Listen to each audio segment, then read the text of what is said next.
These days, Noman Benatman lives a quiet life in London with his wife and children. But it wasn't long ago that he stood face to face with Osama bin Laden.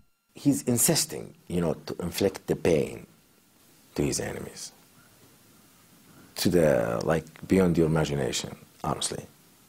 It's, you can't miss it, when you talk with him. 1 year before 9/11, Benatman joined some 200 of his fellow terrorist leaders in Afghanistan. They were summoned there to discuss strategy with bin Laden and his top deputy, Ayman al-Zawahiri. The two al-Qaeda leaders were planning to attack the U.S. homeland. And based on previous weak U.S. responses to acts of terror, they weren't concerned with the repercussions. They said, okay, the first time when they attacked the embassies in East Africa, it was, I think, about maybe 75 or 70 cruise missiles being launched against Afghanistan. They said, okay, this time maybe it's going to be 200 if we launched against attack. I'm telling you, literally, this is their understanding for the conflict. Benatman says he warned al-Zawahiri repeatedly that the American response to a major terrorist attack would be massive. And he laughed about it, And he said, no. So he didn't believe it at the time.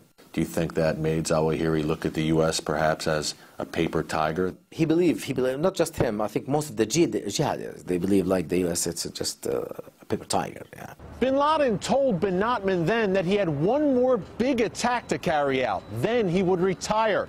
Things obviously did not go according to plan for the al-Qaeda mastermind. That big attack, 9/11, did occur. But the U.S. response was overwhelming, decimating much of al-Qaeda's senior leadership.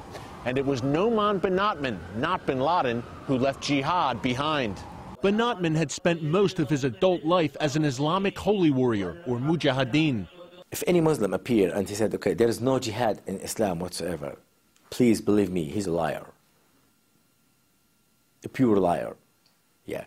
People, they need to face it because it's a serious issue. Jihad, it's part of the Islam because it's something in the Quran. There is more than 40, I think, verses in the Quran mention jihad. Benatman left his native Libya for Afghanistan during the 1980s to fight against the Soviets. My first aim at the time, honestly, was just to be a martyr, fighting the enemy for Islam. And that was the main aim.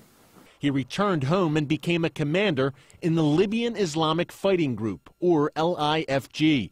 Allied with al-Qaeda, the terrorist organization was dedicated to toppling the Gaddafi regime and establishing an Islamic State in Libya. Once you establish your own group as a jihadi group, whether you like it or not, you have to communicate, to look for help, training, knowledge, logistic support, you name it. That's why the LIFG had to communicate with all these groups and leaders, including bin Laden, al-Zawahiri, and everyone, you name it, Taliban. Benatman says his group had major differences with al-Qaeda from the start.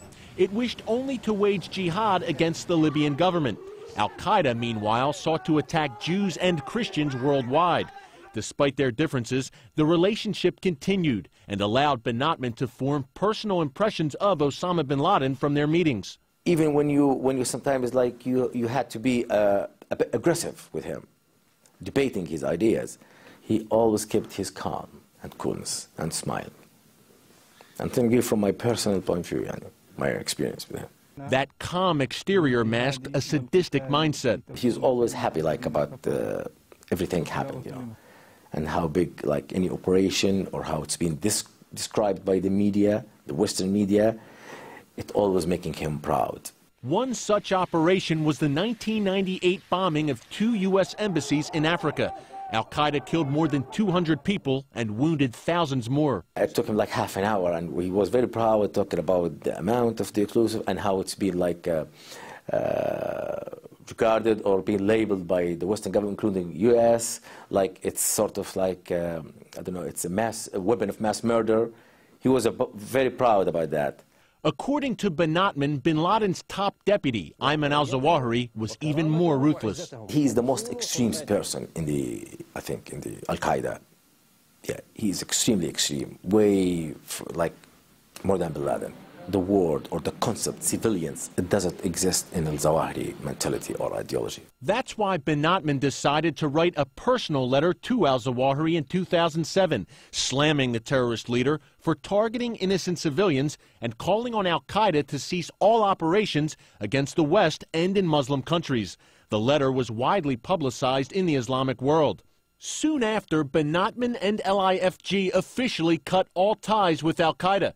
They even released a book condemning the killing of civilians and pledging not to use violence to overthrow ruling regimes like Gaddafi's.